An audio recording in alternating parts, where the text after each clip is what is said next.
Good afternoon, guys. I'm Owen Cutler, and today we're being talking about Dave Berkowitz, who also went by the Son of Sam and was a serial killer in the 1970s. So he started out in 1976, and he ended up murdering a total of six people: Donna Loria, Christine Frund, Virginia Voskirchian, Alexander Asau, and Valentina Suriani. And that in that case, he left a letter as the Son of Sam, and Stacy Moskowitz. And he also wounded seven other people.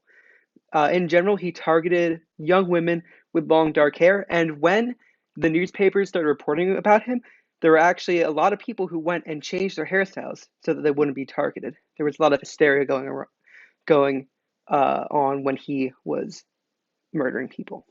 So David Berkowitz, he was adopted. He was born as David Falco.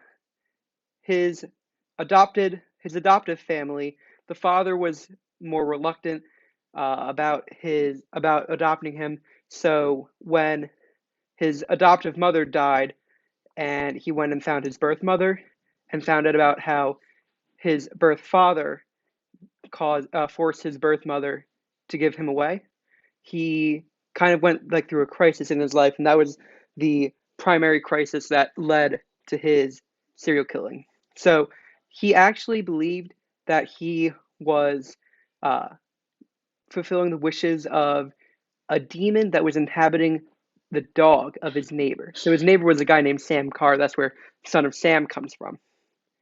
And David Berkowitz, he also had like a troubled childhood. He was difficult around people who acted spoiled. He was a bully. So there were a lot of signs that showed that he could have been a dangerous person. So when he committed some of his murders, he left a letter, and it said, and I quote, "I say goodbye and good night. Police, let me haunt you with these words. I'll be back. I'll be back." To be interpreted as bang, bang, bang, bang, bang, ugh. Yours in murder, Mr. Monster. So when the manhunt started, they looked for somebody with a yellow car. That was the car that a lot of people had identified at the scene of the crime. And he also, the police, when they searched the car that David Berkowitz's car, they found an unsent letter addressed by the Son of Sam, and that's how they knew that they found the right person. So they went to his apartment, and when he came out, they surrounded him and arrested him. And he was quoted, or he's allegedly said, uh, "Well, you got me. How come it took you so long? Or sorry, how come it took you such a long time?" And that was how he was caught. He was sentenced to six 25-year to life terms in prison, and that's how we got to where we are today.